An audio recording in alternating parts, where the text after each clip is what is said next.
Sorry, it's Skip. We're going to work on shadowboxing today. I'm going to talk a little bit about three-dimensionality in your shadowboxing. In other words, turning and never crossing your feet over and getting off balance when you're working three-dimensionally in your shadowboxing routine. So normally I'm shadowboxing, I've got an imaginary opponent here. I'm punching to all of the parts of the body that I would normally punch on a person when I'm executing my attacks on my imaginary opponent. And because I have all of this space to work in, it doesn't make sense to just shadowbox in a line all the time. Sometimes this is a good drill, but you don't want to always work on this line and then I either back out or I come forward and I stay on this same line and I just shadowbox one-dimensionally along this XY axis, whatever this axis would be.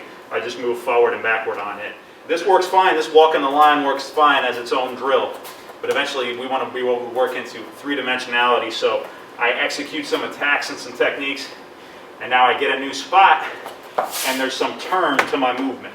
So I don't stay facing the same way and just move back or forward.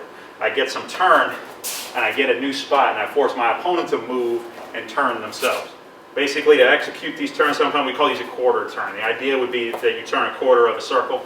You don't always turn an entire quarter of a circle, but in order to turn to your lead side, you're going to step first with your lead foot out at about a 45-degree angle, and then your back foot's going to take a little bit bigger step, and now I'm facing this way. Okay?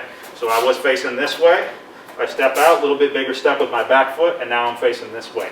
At no point did I cross my feet over. Did I step here and here?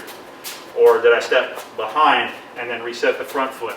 You should always be able to open your stance up wider before you close it back.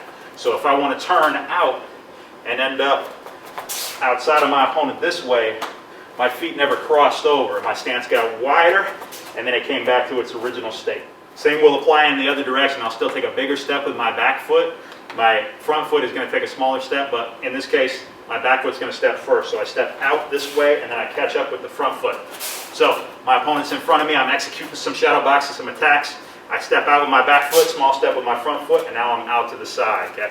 I don't get to over here by crossing over and then catching up. Okay? That's a bad habit to get into when you're shadow boxing. And if you form it as a habit, that means that you're going to do it when there's a live opponent, because every time that you're shadow boxing, you've been practicing that, you've been making it into habit. So what you want to do, step with the back foot and the front foot. So your stance, just the way when we went that way, your stance opens up wider and then returns to its original state. We're always coming back to our balanced stance with our feet in the correct dimensions that we like.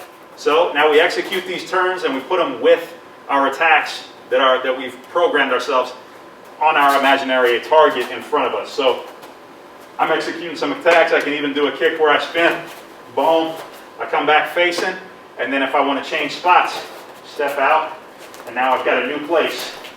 Boom. Now if I want to change spots, get to a new spot, boom, boom, boom. I can start mixing in some defensive techniques. I block here, kick here, come back, bang, bang. I want to change spots, I'm going to move to over here, okay? Now my shadow boxing is becoming three-dimensional, so I'm not locked on here, forward, back, and thinking that the sport happens here. The sport happens here. Okay? It can happen here, boom, boom. Hit my imaginary target, I can take a turn, and I've got a new spot. Boom, boom, boom, boom. Maybe follow up, bang. I want to get a new spot, step out, bang, bang, bang. At no point am I just resetting in between sequences and just walking. So I never hit, bam, finish a combo, just walk to over here and reset, okay? Because if you get in the habit of doing that, your opponent's going to have the opportunity to counter off. When you cross your feet over like this, you've got no defense. Okay, so after you execute an attack and you finish a combo and you want to reset and get to a new spot, you need to open your stance up wide before you return to that original stance. And then you can follow up and go to the next thing.